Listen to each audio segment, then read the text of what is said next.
I'm officially addicted. Okay, this is the first time though that I've tried the Orange Kiss one. This is so good. Yes, I saw the story about the rat, but honestly, that Witch's Brew one, I don't care. I don't care. It's so good. And these have quickly become my newest obsession thanks to Sam Reads a Little. Anyways though, today, we're going to be doing my favorite standalone romances of all time because I realized that I have not made one of these videos since like, I don't even know what year it was, maybe 2021. It was back like at the very beginning of my channel. I had my straight across bang. They were not the look. I will not be doing that again, but it has literally been so long and I only even remember that I ever had a video like that because someone randomly commented on it and it like popped back up on my feed a little bit. We're gonna do an updated one. So I was very strict with when I say favorite standalones, one, they're like favorite books, like 5 stars, 6+ stars, you know, kind of vibes. And also they have to be complete standalones. They cannot be, even like Vibe by Liza James, that is technically not a standalone because even though yes, it is like a standalone book, it is in a duet. It's in the Pandora's Box duet. Same with what were some of the other ones that I was like, oh, I really want to do that. Oh yeah, like Hidden Scars by Annie Jackson or Head in the Game by Rebecca Rath. I can't do those because they are not technically standalones, even though that book just follows that one couple and it's complete. So these ones are full and complete standalones, at least as of right now today. Some of them obviously from the last video that I had still made it into this one. There's some other ones that now like aren't standalones that I'm not including anymore. So anyways, without further ado, let's go ahead and jump in. First up, and these are in no particular order whatsoever. It was truly just me when I was at home like looking at my bookcases and being like, what are my favorites? So no particular order to these. First up, though, we do have Even If It Hurts by Marnie Mann. This should come as no surprise. This was one of my favorite books that I read last year. This one follows Chloe, and it is basically a love triangle, which normally I do not love, but this one truly, like, I think about this book on like a weekly basis. Okay, like I love it. Our heroine in this one, Chloe, she does end up going and studying abroad. I think either right after she graduates or right before she graduates college, and she goes over to, I believe, London. And when she's over there, she meets our hero, Oliver, or one of our heroes, Oliver, and basically she falls in love for the first time. She has all of these experiences with him, does life with him, but then she ends up getting a job opportunity back home, and he's like, I cannot be the one to keep you from that. Like, this is your dream job. You need to go home. And then she does end up going back home. And then years later, she is married now to Lance, our other hero. She's been with him for a while, loves him, working her dream job. And she ends up getting an opportunity to go to Amsterdam, I believe it is now, for an extended project with her job. And when she is there, Dorian, who does she end up running into again? Oliver, her first love. Oh, I truly was like so blown away when I read this book. It just like, I don't think that this book is going to hit for every person. I just think me personally, I had such a connection to these characters, and this one specifically Chloe and Oliver. So like I won't say anything more. It devastated me. I loved it. My favorite love triangle book I've ever read. Next up we have The Words by Ashley Jade. We have a rock star one. So this one follows Lennon and Phoenix. Wait, actually now just thinking about this, is The Words technically a standalone? Wait, I'm gonna judge by Goodreads. If it says that it doesn't have like the little quotation marks afterwards, then we're going to go with it. Because actually thinking about the choice and the consequence, you know, that's like a duet. Okay, it's just advertised on Goodreads as just The Words. It does not have like the little parentheses after where you would go to like the series page. So I'm rolling with it that it's a standalone. Cause it is, it's the only one with Lennon and Phoenix, but Choice and the Consequence is a duet following other characters from this book. So Lennon and Phoenix, this one is a thick rock star, second chance, toxic love, plus size heroine romance. So back in high school, Lennon ends up becoming Phoenix's tutor because he needs a tutor in order to pass this class to be able to graduate, and he really struggles in school. However, he is a really talented musician, and that's just kind of what he wants to do with his life. And basically him and Lennon kind of have this tutoring arrangement that then turns into more of a friendship, that then turns into something more until there is a betrayal. And now years in the future, Phoenix is off being a successful rock star. However, he is spiraling into a deep, deep, dark place that no one really knows how to pull him out of. And Lennon is just kind of struggling. And when someone approaches her and is like, hey, will you come and be Phoenix's kind of sober companion on the road? She's like, like, why would I do that? He hates me. And they're like, exactly. He hates you and you hate him. And there's no way that he could like seduce you like he's done with all of his other sober companions. So basically we need you on the road. You're kind of like our last shot here. And we know that you need money and we'll give you money. So she does end up agreeing, and then she ends up going on the road and being Phoenix's sober companion. But yeah, they do not like each other. There is years of hurt between the two of them, and they both are very sad, and they take turns being sad. Phoenix is such like a toxic guy, and he's just such a sad, broody boy.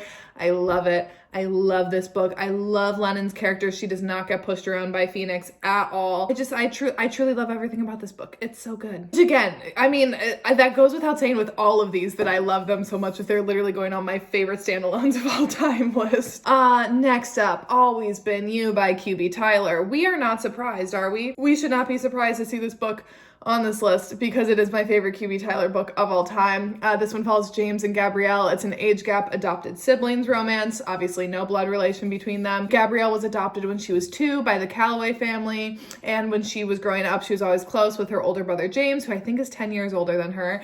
But then obviously he goes off to college. You know, she kind of is doing her own thing, he's doing his own thing, and then now in present day she is now attending college in New York City where James works and lives, and the two of them are kind of getting like reconnected now as like grown-ups, and they start to realize that they're maybe kind of attracted to each other a little bit. But obviously that's a no-no because yeah, adopted siblings. But as they're getting ready to head home for the holidays, they can't keep fighting this attraction between the two of them anymore. And yeah, it ends up being their romance. It's short, it's fast, it's low angst, quite frankly. I love the sneaking around that they do with it. It's so good. I love pretty much everything about this book. We know this. It's been a favorite for years. Next up, we have one of the darkest books on this list, and that is Take Me With You by Nina G. Jones. So this one is a dark captive romance, and this one is very heavy on like Stockholm Syndrome. So just a heads up on that. It is truly one that is going to push your boundaries when you read it. I like this. This was another book that after I finished it, it just stuck with me, and it has stuck with me since I think I read it at the beginning of last year, and it was in my top 10 books that I read. So no surprise that it's going to make an appearance here. So, I completely forget our people's names, but our heroine in this one, basically she's just kind of living her life. She's a nurse, so she goes to work. She has a very absentee mother. Even though she's an adult, her mother is very absentee, so she ends up being the caregiver for her younger disabled sibling. So she has that she's dealing with, trying to work and make a living, and then also she has this like steady, nice, solid boyfriend, and like that's just kind of her life. It's just kind of mundane. It's kind of the same thing over and over, and she starts just having this idea of like these eyes watching her, and she kind of gets that feeling, and she's like, what if this person came and like took me away from my life, you know? But little does she know that that is actually a real person watching her, that it's not like these imaginary eyes watching her. That is in fact our hero, who is a serial criminal. What he does is he basically breaks into couples' homes and he terrorizes them for an entire night. Our hero in this one, he's not morally gray. He is a morally black person. Like he's an objectively bad person, okay? And what does he do? He ends up breaking into our heroine's house, not knowing about her younger sibling, and then when things kind of don't go in his usual order that he wants, he kind of freaks out, and our heroine basically begs him to take her with him to kind of spare her family that's still in the house there, and he ends up doing just that, and she becomes his captive. Like I said, one of the darkest books I've ever read, one of the most messed up books I've ever read. I still don't know how like I ended up rooting for these two to be together, but yet I did by the end of it. Definitely is a boundary pusher, which you guys know I like. Next up, no surprise, Sweet Dandelion by Macaulay Smeltzer. This one has been and always will be one of my top favorite books of all time. I love this book with my entire heart and soul. This one follows Danny and Lachlan, and it is a guidance counselor and student slow burn forbidden romance. Little bit of an age gap in there as well. So Danny, at her previous school, there was a shooting where she was shot and injured, and her mother, who was a staff member there, was shot and killed. So now she has taken a year off to rehabilitate. So she's now 19, but she has to go back and finish her senior year. And she now moves in with her older brother in order to finish school, and he's now her new guardian. And part of her thing at her new school, she has to meet with a guidance counselor every day to kind of help work through some of her therapy, because even though she's physically recovered for the most part, mentally and emotionally, she's nowhere close to that. And that is where Lachlan comes into the mix. He is her guidance counselor, and truly this is is just a slow burning romance between the two of them. They should not be together. They both know that they should not be together, but yet as Danny starts to heal and starts to grow and starts to kind of trust and open up to him, he also in return opens up to her, and it's just like, oh, their relationship is so beautiful. I love it. Danny's journey specifically in this book, she's one of my favorite heroines. She's incredibly strong, very strong mental health representation in here. I will never get over this book, quite frankly. This will forever and always be my favorite Macaulay Melter book of all time. Next up, we got another oldie but a goodie that I will forever and always love. The Unrequited by Saffron Kent will forever and always be one of my favorite student teacher books. So our heroine, Layla, it's Layla and Thomas. And Layla, yeah, she's a bit of a stalker. She's a little bit, not like crazy. She's just, I don't even know. She's different.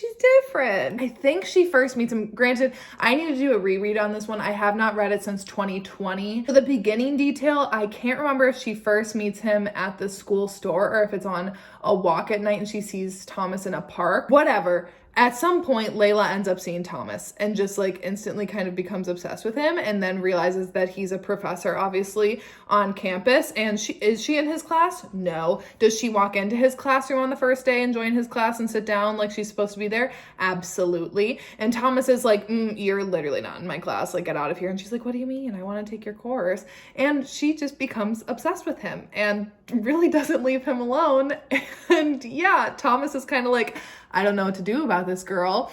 He's kind of mean, but at the same time, he's also attracted to her at the same time. There is cheating in this one, so just be aware of that. It's pretty toxic between the two of them. Obviously, it's forbidden because he's her professor and he's married. She's the definition of like, if you're Delulu for long enough, it'll end up working out for you. And it does. I love it. It's so good. This is my favorite Saffron Kent book. And also, normally in my last one, I included Medicine Man as well, but that one is not a standalone. It is marked with something else on Goodreads. I'm forgetting. It's like the Heartstones, but the Unrequited is a true standalone. And yeah, I just love the forbidden goodness of this one. Next up, we got Dark Notes by Pam Godwin. I think this is my last student teacher. I guess I got 3 student teachers right in a row here, but Dark Notes by Pam Godwin. Again, a dark book that I will just say a trigger warning is not listed in here. There is animal violence in here, graphic animal violence involving a little kitty cat, which is still one of the most traumatizing things I've ever read in my entire life. So I do just want to warn you about that because there is no trigger warning on that. But this one follows Emery and Ivory and Emmerich. Oh, I just made them a couple names. Ivory and Emmerich. And Ivory is a very, very talented musician and piano student. However, her home life is not great. And she doesn't really have a lot of resources that other people her age have. And she just has it bad. But then when she starts attending this new school and Emmerich sees not only her potential, but then also sees kind of what's going on in her personal life, he can't help but want to swoop in and kind of save her and also just push her to reach her highest potential because he knows that she's capable of so much. And it ends up being their romance between them, even though obviously they shouldn't. And Emmerich's kind of a bit of a tortured musician, tortured artist kind of soul. There's also BDSM in this one. That's a heavy theme between the two of them and their relationship. Love this book. I love how protective Emmerich is over Ivory. And I also just love how they have that common theme of piano and music to really bond them. Their love of music really connects the two of them. And I love seeing that when characters have something that they both put so much of their time and their lives into, and that's something that they can connect over. And that's how it is with them and piano in this. It's beautiful. I love it. Of course, I've talked about it enough. I can keep rolling. Now, next up here, I got 2 fan fictions that I am going to include because they're technically standalones and they are favorites of all time for me. There's not, I would say, probably a month that passes that I don't think about either one or both of these. I think about them on a fairly regular basis. And it's 2 Hermione fan fictions, but first up, we're going to talk about Manold by Senlin Yu. So this is a dark Hermione fan fiction where it's basically Harry Potter meets Handmaid's Tale. Voldemort has won the war in this one, and Hermione is one of the last members of the Order, and she was a captive towards the end of the war and kept in this underground dungeon, and basically in her head, she has kind of the final Order secrets that Voldemort wants and needs to completely wipe them out. So in a repopulation effort, she is basically a handmaid in this world, and she is given to Draco, who is the High Reeve, and basically sent to him to not only then be a repopulation population effort, but then to also have him work on cracking open her mind and finding those final secrets. So she's basically his captive. Let me tell you, okay, I remember when I first started this, I was like, genuinely, I don't know how I'm going to like get on board with this redemption story. Let me just tell you, just trust the process on this one. Trust the process on this one. This is truly one of the most like masterful things I've ever read in my entire life. It's one of the best things I've ever read in my entire life. It's huge. It's like 1,000-something pages. It's slow burn. The way that you just feel so connected into these characters, and like the ending is a gut punch, and like in the best way almost. Oh my God. It's incredible. I love it so much. It's told in present, flashbacks, and then present again, which is like a fun way to read it too. And I think now, next time that I read it, I'm going to read it like flashbacks, present, present. So that way it's like timeline order, which I think will be devastating to read. I love this so much. It is forever and always a favorite. And then the second Hermione is Secrets and Masks by Emerald Slytherin. So kind of similar. This one is also a war one as well. And again, Voldemort's side versus the Order's side. Hermione is one of the Order's like best assets, and she is taken as captive by Draco and basically turned into a weapon against the Order, against her will, and like being his captive. And obviously then when she's over with him, the thing that I like about this one compared to Manold, which again, Manold is forever and always my favorite, but you get a lot more side characters in Secrets and Masks, like Theo, Blaze, and what's Astoria, like the side characters in this that like Draco, the found family that Draco has in this is beautiful. Like obviously in Manold, Draco and Hermione really only have each other, but in this one there's a bigger cast of characters that you kind of care about and basically see them fighting this war. And also in this one, Draco has a dragon. He has a dragon. I love that. I love dragons so much. I think they are the coolest things. So yeah, I really enjoyed this one as well. I love this fan fiction with my entire heart and soul. And I want to learn how to bind fan fiction because I need a physical copy of this. Next, so I'm down to 1, 2, 3, 4. I'm down to 4 left. And then I have like 3 honorable mentions that I'll just throw in at the very end. But next up, I have Where the Mountains Meet the Sea by A.R. Breck. Oh, this book is devastating. Again, a top 10 book of, did I read this last year or the year? I can't remember what year I read this. I think it might have only been last year. And again, it was a top 10 of mine. Oh, I think about this book all the time and it just devastates me. It's one of the most emotional books that I've ever read in my entire life. So our hero and heroine, basically it starts out when they are kids. And I'd say like, I think about like the first 160 pages is them like between like childhood through high school age. So you do get like a chunk of them obviously when they are younger, but it all starts out when they become friends, when their parents move into joint lake houses and they just start like seeing each other growing up and becoming friends.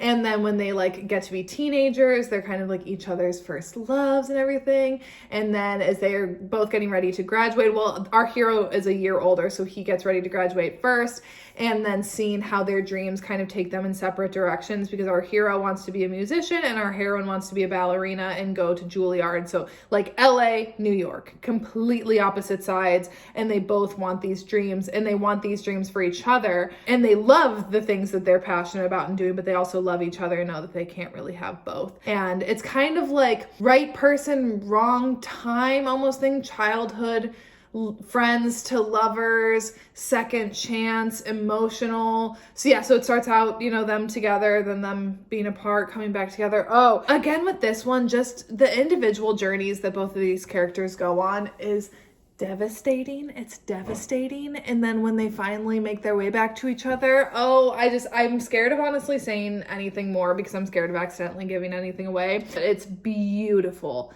Absolutely beautiful. One of like, again, soulmates. Like this is a book where I'm like, these two they are soulmates. No questions. Next up, we got That Sick Love by Jessie Hall, another dark one on here. So this one follows Arrow and Briony, and this one is kind of like a stalker cult romance. So Briony has been born and raised into a cult, and she is getting ready to ascend to a leadership position that she's excited about because she's a woman in this cult, you know, like they don't really get to be high up. So she's feeling like good about herself. She's still drinking the Kool-Aid in this cult. But that is until she starts getting these notes and kind of getting these little like notices from Arrow, who she doesn't know right off the bat that it is Arrow, but a stalker, kind of trying to warn her and try to kind of open her eyes to everything that she has just kind of like bought into, and that maybe not everything is exactly what she thinks, and that maybe she is in danger. I'm not going to say anything about Arrow's backstory. I don't want to spoil anything. You got to read it and figure it out for yourself. But let me tell you, he's a very like up in your face stalker. He's not like kind of hiding in the shadows. He's very much like up in Brianne's business right off the bat. Which again, so if like you've read Haunting Adeline and you thought that was like too slow of a stalker burn, he's not slow at all in his attempts to kind of like make his presence known with her. And again, just watching the journey that Brianne goes on. Oh, beautiful. Love it. Dark, messed up, cults. It's great. Next up, we got a classic. We got Birthday Girl by Penelope Douglas. Y'all know what had to be coming in here, right? So this one is an ex's dad's romance. This one follows Jordan and Pike. So Jordan is basically dating this one guy. He's kind of a bit of a loser, and they end up having to move in with his dad when like both of their jobs, like they can't afford to keep an apartment anymore. So Pike is like, sure, because he does not really have a great relationship with his son. He had him when he was pretty young, and he's kind of excited about the prospect of his son and his girlfriend coming to live under his roof. However, when they get there, he realizes that his son and Jordan's relationship is not really that great. And he also realizes that he and Jordan have actually met previously. They actually met at a movie theater one night on Jordan's birthday when once again her loser boyfriend didn't want to go with her to the movies and she went by herself, and she kind of met this guy there and they kind of hit it off because they were bonding over the movies, whatever, but obviously went their separate ways, and that ended up being Pike. And now that Jordan is living under Pike's roof, she kind of can't help but being attracted to him. He can't help but being attracted to her. But obviously there is the son / the boyfriend in the way between them. Oh, it's so good. It's slow burn. It's forbidden. There's the age gap in there. I love everything about this book. This was my first ever indie romance I ever read, and I have never looked back since. And it is forever and always a top book of Penelope Douglas's from me as well. Okay, last but not least, we got probably, I'd say, the most controversial book on here that I talk about, but I love it. And I didn't expect to love it, but genuinely, I read this book 4 years ago, and I would say I think about it again on like a semi-weekly basis, and that is Forbidden by Tabitha Suzuma. So this is not a book that I would recommend to everyone, but if it's something that piques your interest, give it a go with an open mind. This one follows Lachlan and Maya, and they are brother and sister. I know. But basically their circumstances, I think they're like a senior and junior in high school. They're teenagers. But their mother, so their dad is gone and their mother is extremely absent, and they have 3 younger siblings that basically the 2 of them are kind of left to raise and kind of fend for themselves. So they have to grow up and basically be parents to their younger siblings way before they should have to. Like they should just be able to be kids, have fun, living their lives, and they don't have the ability to do that. Instead, they kind of only have each other to rely on with raising their younger siblings, while at the same time still just being kids themselves, struggling with anxiety, struggling with things in school, and it goes from there. And I will just say, I truly didn't know how I would ever like buy into this, but like I said, if you just give it a go, I did a read. This was one of the first books I ever did in my Banned, Forbidden, and Taboo reading vlog.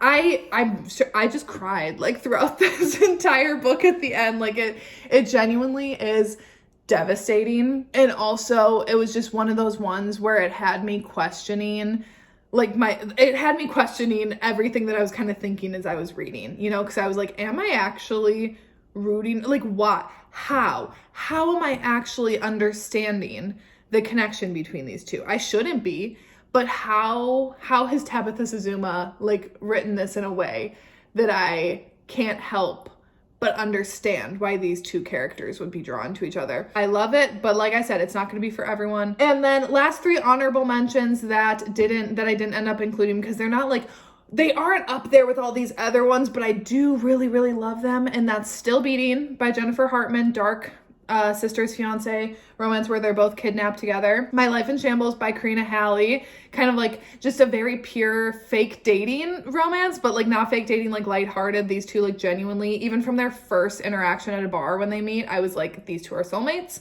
And then A Love Letter to Whiskey by Candy Steiner. Truly like definition of right person, wrong time. All the time, all the time, and all the time. So yeah, those are my 3 honorable mentions, but that is my list of my favorite standalones of all time. Like I said, there are still other ones that it's like they just aren't technically classified as standalones that I love. But I want to do updated videos on all of these because like, again, I haven't done my favorite series in like so long.